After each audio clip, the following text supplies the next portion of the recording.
Hi everyone, this is Kavya from Edureka. Welcome to today's session on how to use GitHub. Before we begin, I'm going to brief you all about the agenda in today's session. So firstly, we will understand why we need GitHub and what it really is. Then we will learn to create our very own first repository. We will also understand what branches are and how to create them. Then we will further discuss a few basic GitHub operations, the first one being the commit operation, followed by the pull operation. Finally, we will end the session with a case study on how Microsoft uses GitHub. I hope you all are clear about what we will be addressing today. Now let's move on to the first part of today's session, the need for GitHub. It is extremely important for software developers to work on a web-based platform to share their projects and collaborate with other developers. This platform must be a version control system, that is, it must enable multiple people to simultaneously work on a single project. Each person edits his or her own copy of the files and chooses when to share those changes with the rest of the team. This application must also be capable of hosting millions of programmers and hobbyists that download and evaluate each other's work. GitHub is one such platform of choice for developers that can host multiple programmers and review their code. GitHub has several competitors. For instance, GitLab. GitLab is an open source web interface and source control platform based on Git, whereas Microsoft Team Foundation Server is an enterprise-grade server for teams to share code, track work, and ship software for any language, all in a single package. Bitbucket, on the other hand, stores all of your Git and Mercurial source code in one place, with unlimited private repositories. So what really makes GitHub so powerful and popular among developers? GitHub is an open source platform, and the community is really what fuels it. Moreover, GitHub is the platform of choice for developers from various large corporations too. Microsoft is the #1 contributor to the system, but there are also Google, SAP, Airbnb, IBM, PayPal, and many others. Exposure and insight that you can get on GitHub are simply unmatched by any other platform. Here you can discover code written by others, learn from it, and even use it for your own projects. Versions control on GitHub works very much like Microsoft Office or Google Drive. It simply tracks all the changes made to your code and who makes them. You can always review the detailed change log that neatly hosts all of the relevant information. Using GitHub eliminates the need for complex corporate security solution because everything is on cloud. The platform protects code branches, verifies commit signing, and controls access. Now that we know why we need GitHub, let us understand what is GitHub. GitHub is a Git repository hosting service that provides a web-based graphical interface with many features. A repository is usually used to organize a single project. Repositories can contain folders, files, images, videos, spreadsheets, anything your project needs. Let's say, for example, a team wants to work on a particular project. Here they can simultaneously write and update their code to a central repository which is present on GitHub. So GitHub is a highly used software that is typically used for version control. It is helpful when more than just say one person is working on a project. For example, a software development team wants to build a website and everyone has to update their codes simultaneously while working on this project. In this case, GitHub helps them to build a centralized repository where everyone can upload, edit, and manage the code files. Most software projects have a bug tracker of some kind. GitHub's tracker is called Issues and has its very own section in every repository. Issues basically are a great way to keep track of tasks, enhancements, and bugs for your project. Moving on, people often get confused between the terms Git and GitHub. Now let me clearly explain the difference between them. Git is simply a version control system that lets you manage and track changes within your project, whereas GitHub is a cloud-based service that lets you manage Git repositories. So basically, Git is the tool and GitHub is the service. Now that we know the difference between Git and GitHub, let us move on and understand how these two work hand in hand. We already know that Git is a version control tool that will allow you to perform all kinds of operations to fetch data from the central server or push data to it. Whereas GitHub is a code hosting platform for version control collaboration. GitHub is basically a company that allows you to host a central repository in a remote server. Now, without any further ado, let's get started with the demonstration on how to use GitHub. So for this demonstration, we're working on the website version of GitHub. There's another version of GitHub that is the desktop version, which you can download it to your personal computer. So we're simply going to search for GitHub in our search engine. The first link will lead you to the official website of GitHub. So I'm going to click on that. So this will redirect me to the main homepage of GitHub. As you can see, there is a search GitHub option. There are also two buttons that says sign in and sign up. If you're new to GitHub, you can simply enter in your credentials, that is a username, email, password, and sign up for GitHub. But if you already have an account like I do, I'm simply going to click on the sign in button and it'll redirect me to a page where I have to enter the credentials, that is my email address and password. I'm going to do that now and I'm going to click on the sign in button. Now, this is the main page of my account. As you can see, I have no repositories. It's all new, it's all fresh. But if you're not new to GitHub, you can view all of your repositories on the left-hand corner. Now, before we move on, I'm going to explain you all the features that are present within GitHub. So you can see a search bar here. So the search bar will allow you to look for profiles, certain keywords, look for different kinds of projects that are available on GitHub. All of those can be done using this bar here. And you can see 4 options next to the bar that says pull requests, issues, marketplace, explore. Pull requests we'll learn later on in this session, but the issues and marketplace we won't be discussing in this video for now. The explore button, on the other hand, is an extremely important and interesting button.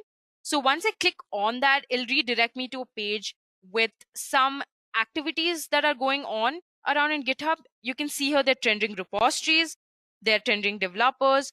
Basically, this is a feed that will allow you to interact with developers and other people, collaborators from all around the world, basically. In Instagram too, you have an explore button, which will allow you to interact with different people from all around the world. So the same concept is implied in the GitHub explore button too. So you can explore topics, you can explore trending repositories, developers. Basically, it's an interaction with other people from different parts of the world. So I hope that's clear. Now, the most important part of the session are the 3 buttons that are available in the right-hand corner of the navigation bar. So you can see there's a bell icon, there's a plus icon, there's a pixelated icon on the right-hand corner. So the bell icon allows you to read notifications of your activities that occur in GitHub. So that's what it really is. You can see the inbox will allow you to view all of the notifications. You can also view the unread notifications by clicking on this unread button. As of now, I don't have any notifications, so there's nothing available. You can also group these notifications by the date or repository by clicking on this group by button here. You can also view your saved notifications by clicking on here. And the done button, on the other hand, will let you mark all of your notifications that you're done with, your previous notifications. So these are the 3 important buttons you'll have to know in this bell icon. And the filters are not necessary as of now, so I'm not going to discuss that. This button, on the other hand, will allow you to manage your notification settings and your subscriptions too. So that's all for this bell icon. The next important button is this plus icon. As you can see, there are 5 drop-down options that appear here. The first one being new repository, followed by import repository, new gist, new organization, new project.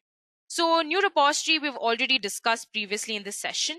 A repository is a place where you create your files for your project. It's basically a storage space, right? So your repository can directly interact with your Git, right? So the new repository option will allow you to make files, a repository to your GitHub account, right? The Git, on the other hand, the tool that which we use to make local repositories in our personal computer, can be directly pushed on. The local repositories can directly be pushed onto your GitHub account. So that's what the new repository button allows you to do so. But the new project, on the other hand, is a place to track issues, features, and other tasks that are related to the code within the repository. You can also connect with the DevOps build and deploy process assign people to tasks, and so on by using this button. That is the new project button. So the difference between the new repository button and the new project button is that projects in GitHub are only a part of GitHub, but not Git. But the new repository option is a part of GitHub and Git. So that's the main difference between new repository and new project. I hope that's clear. So the next button will drop me down some interactions that I can make with my profile. So if I click on this Your Profile option, it will redirect me to a page where I can edit my profile. I can really create my identity using this page. So here, if I click the edit profile, I can add a bio about myself. I can add the company in which I'm working in, the location at where I am, the website, Twitter username, etc. All of that I can add here, all of the information about myself. I can also view the repositories I'm working on currently, or the repositories I've worked in the past, projects that I'm working on, the packages, and the entire contributions I've been making on GitHub from the last year. So basically, it allows me to build an identity, or it'll help me build my profile on GitHub. So I hope that's clear. Now, if I click on this button and if I want to sign out from a profile, I can simply scroll down and click on the sign out button here, and this will sign me out of my account. So that's all for getting started with GitHub. These are the basics on what GitHub is and what each of the button and options really do. Now, if I want to move back to the main page of my GitHub profile, I can simply click on this 𝐸𝐸𝐞. That's GitHub's logo. So I'm just going to click on this 𝐸𝐸𝐞 logo, and here I'm back to my main page. Now, before we move on and work on the different operations and options within GitHub and learn different things about GitHub, I'm going to give you a brief overview on how to download the desktop version of GitHub. So I'm simply going to search for GitHub desktop on my search engine, and I'm going to click on the first link that's available on this page. Now I can simply click on this button that says download for Windows 64-bit. That's compatible to my current version of my personal computer. If you have a Mac, you can simply click on the Mac version and download it to your desktop. But as I've already mentioned previously that we're going to work on the website version, so I'm going to simply switch back to this. Now let's quickly move on to the next part of the session. Create a repository. So firstly, let us understand what a repository is. It is simply a storage space for the correct project that you're working on. GitHub is a very popular central repository that allows you to share your files, whereas Git allows you to create local repositories that are present on the system you are working on. So you can basically push your local repository into GitHub and share it with other collaborators via the central one. Now that we know what a repository is and how it works, let's go on to the demonstration part and create our first repository. So you can do this in two ways. Either you can click on your create repository button that is present on the left side, or you can, as I've already mentioned in the previous part of the session, you can click on to this plus icon and you can click on the new repository option. So this will redirect you to a page that says create a new repository. You can add your repository name. I'm going to name my repository as Edureka, and it's available. All of your repository names must be unique from one another to identify them easily. You can also add a description, which is optional. I'm just going to add the description. This is my first repository. And a description allows people or other collaborators to understand what your repository is all about. But as a good developer or a good programmer, you would definitely want to add a description and give an overview of what your repository is all about. There are two options now available that says private or public. Now you can choose your repository to either be public or private. So the private one lets you decide who can access your profile, whereas the public one lets anyone view and access your repository, but you can choose who can commit to it. That's the difference between public and private repository. I'm going to let my repository be public as of now. Now, if you scroll down, you can see that you can initialize your repository with three options. The first one being add a README file. The second one being add a Git ignore file. You can always choose add a README text file to your project, which often contains information about the project and other necessary details the user must be aware of when he or she is accessing that particular project. Now, I want a README file for my repository, so I'm going to click on this button here. That's going to check it. The next option is add a .gitignore file. So this file will let you ignore a list of files when the user is pushing files to GitHub. That's what this option really does, but I'm going to let this be unchecked for now. For your repository to truly be open source, you will need to license it, so others are free to use, change, and distribute the software. You can simply click on choose a license option and pick the required license for your project. There are several licenses like MIT, GPL, Apache License 2.0, BSD, etc. But for this repository, we don't really need a license, so I'm going to untick this too. And now you can see there's a piece of information that says this will set master as the default branch, but I'm going to ignore this for now. I'm going to explain about branches later on in this session. So this is all you have to do to create your first new repository. You add a name, you choose a description, you add an optional description, you let your repository be either public or private, and you initialize your repository with either of these three options. And I'm simply going to click on my create repository option. Now this will redirect me to a page with all the information and the files that are currently present in my repository. You can see here my repository name is present here with the optional description that I gave, and the number of files. Currently we have only just one file, that's the readme text file, and that's present here. So this is all we have. Congratulations, you just created your first repository.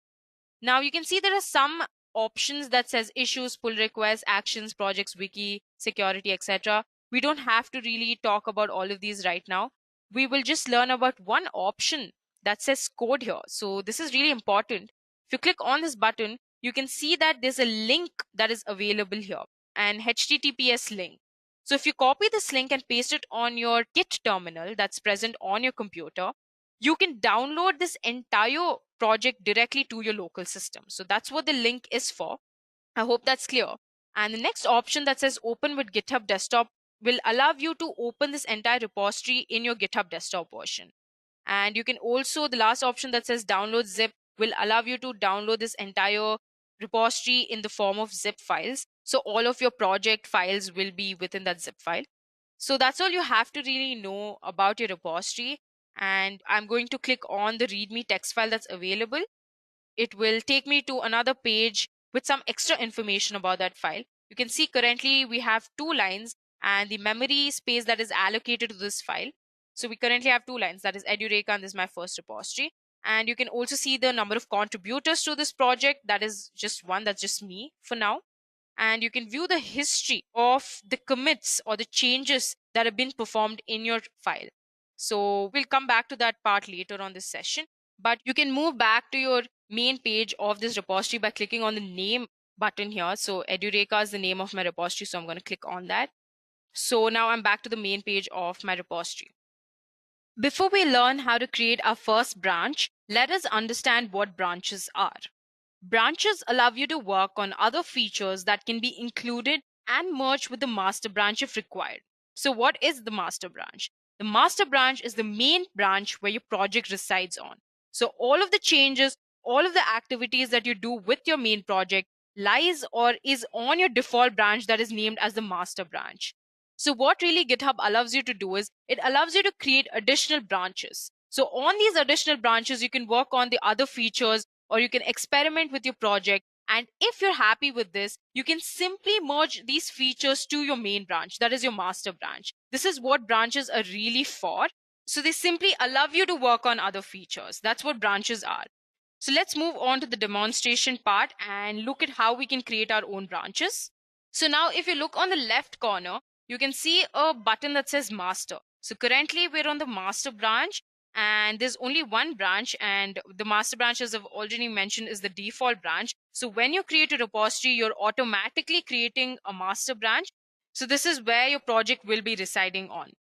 And now if you want to create another branch, say let's name this branch 1 branch. So this is what I want to name my additional branch. I'm simply going to name it and I'm going to click on the enter button. So it will redirect me to a page. So this is the exact replica of your master branch. And you can work on this branch. You can work on any other feature, or you can add something, you can remove something, you can really experiment on this branch. And if you're happy with this, you can merge back this feature or the experimentation that you've been working on to your master branch, right? So you can see there's a readme text file. It's exactly the same. There's the name, of your repository, the description of the repository. You can click on the README text file and everything's the absolute same. You can quickly switch back to the main page. But the only difference is that you're currently on a branch named branch 1 branch. You're not on your master branch. Now, if you want to switch back to your master branch and work on it, you can click on this button and you'll find the master here. You can click on that and it will take you back to your master branch. Here you can work on your project. So there are currently 2 branches. You can see that, and everything's normal. Everything looks simple. That's all for branches. It's really easy. I hope it's clear. So you can look for branches here on this bar here that's present here. You can also create new ones in the same option. So that's all for branches. Let's move on to the next part of the session. Make a commit. Now, what are commits? Commits simply record changes to one or more files in your branches. So basically, they save the changes that you're making in your project. Git always assigns each commit a unique identification, which is called SHA or hash, that identifies the specific changes. So for any changes are made to your project files, you can simply go back and look at the version history or the history of each commit you've performed on your project files. So that's what really commits are all about. It's extremely easy. Let's go ahead and make our first commit. Now I'm going to switch to my branch 1 branch and I'm going to make my first commit. I'm going to click on my README text file. That's the only file currently in our repository. So we'll make the change in the README text file. There are 3 really important icons that are present in the right corner, as you can see. The first one is a PC icon that says open this file in GitHub desktop. So if you click on this file, this entire file will open in your GitHub desktop version. The next one, that is the pencil icon, will allow me to edit this particular file. That is my README text file. And the third icon is a bin icon, which will allow me to delete this file.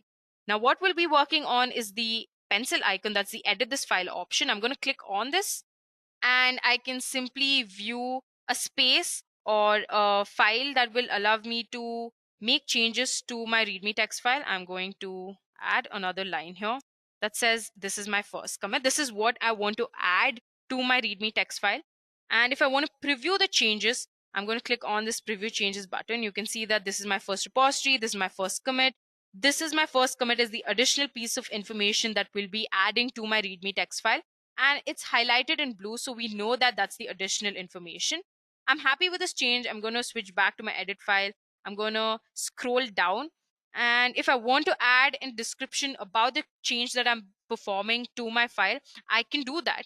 A good programmer would always add a description to the change that he's making to the project file. So other collaborators, when they view the commit or they view the change, they can read the extended description and understand what the change is about. So that's a good habit that you must follow. But as of now, we're not going to do that. So I'm going to leave this blank. As you can see, there are 2 radio buttons that are currently available. The first one says commit directly to the branch 1 branch. This will allow me to make the change or save or make the commit directly to my branch 1 branch only. So the change that I'm making currently is only implemented to my branch 1 branch.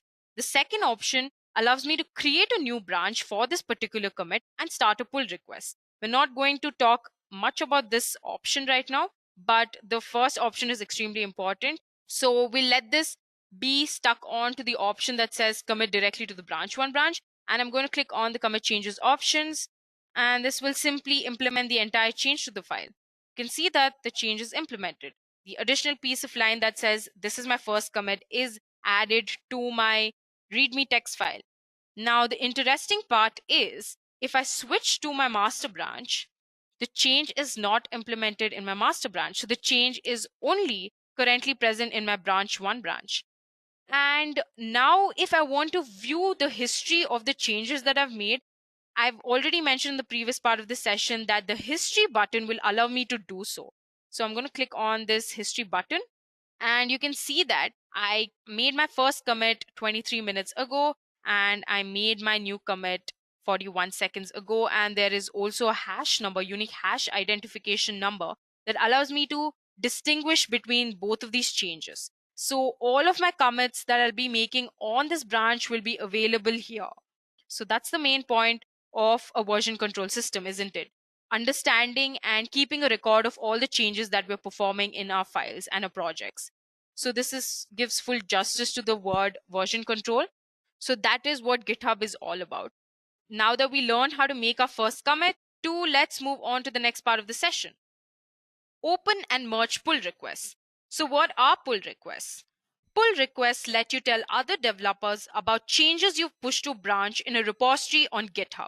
So once a pull request is open, you can acknowledge and review the changes with collaborators and add follow-up commits, after which your changes are merged into the base branch. So there are two ways to create a pull request. The first one being pull request from a forked repository, and the second one being pull request from a branch within a repository. Currently in this demo, we will work on the second one, that is pull request from a branch within a repository. Now I'm simply going to switch to my demo part. Okay, now currently I'm on my master branch. I'm going to click on this pull request option that's here. Now it says branch 1 has had recent pushes 3 minutes ago, compare and pull request. I'm not going to click on that. I'm going to simply click on the new pull request option here. So this will allow me to compare the changes. There's a base branch and a compare branch. The base branch is the master branch, and the compare branch, I will compare my master branch to my branch 1 branch.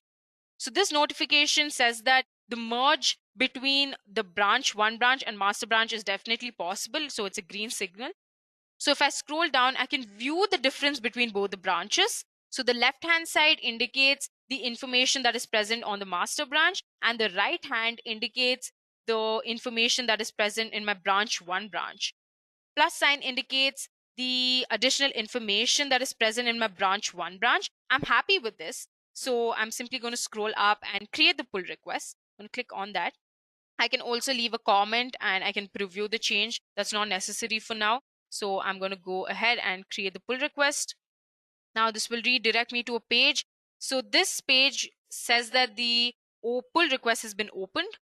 And now I can choose to merge this pull request. That is, I can merge the branch 1 branch to my master branch. So it says this branch has no conflicts with the base branch. Merging can be performed automatically. And that's good news, right? So I'm going to click on merge pull request, and I'm going to confirm my merge, update my readme text file. I'm happy with that. So I'm just going to confirm it. Now it says pull request successfully merged and closed. You're all set. The branch 1 branch can be safely deleted. I'm not going to delete the branch. I'm going to compare both of the branches and see if my master branch is exactly the same as my branch 1 branch. So I'm going to click on this Edureka. I'm going to go to my main page of my repository. So my master branch has the additional piece of information that says this is my first commit. Now if I switch to my branch 1 branch, it has the exact piece of information. So the information that was present in my branch 1 branch has been successfully implemented to my master branch. So that's all for the pull request part 2. We've reached the end of the demonstration part. Now let's quickly look at the case study of how Microsoft implemented GitHub. I'm pretty sure most of you have heard of Microsoft. Microsoft Corporation is an American multinational technology company. It develops, manufactures, licenses, supports, and sells different computer software, consumer electronics, personal computers, and other related services. So initially, Microsoft was against the use of the open source because they held very tightly to the internet protocol. They were completely hesitant to adapt to this new concept of sharing code to the entire world. But in 2010, they rethought this entire scenario, and now Microsoft is one of the biggest contributors to open source. Today, about 2,000 to 25,000 Microsoft engineers maintain TypeScript, .NET, Windows Terminal, DARP, Helm, and more than 1,000 other open source projects. So first what they did was they released new processes in measured containment. But later on, they released only licensed software. So here, developers can learn from the company's source code, but they couldn't really build on it.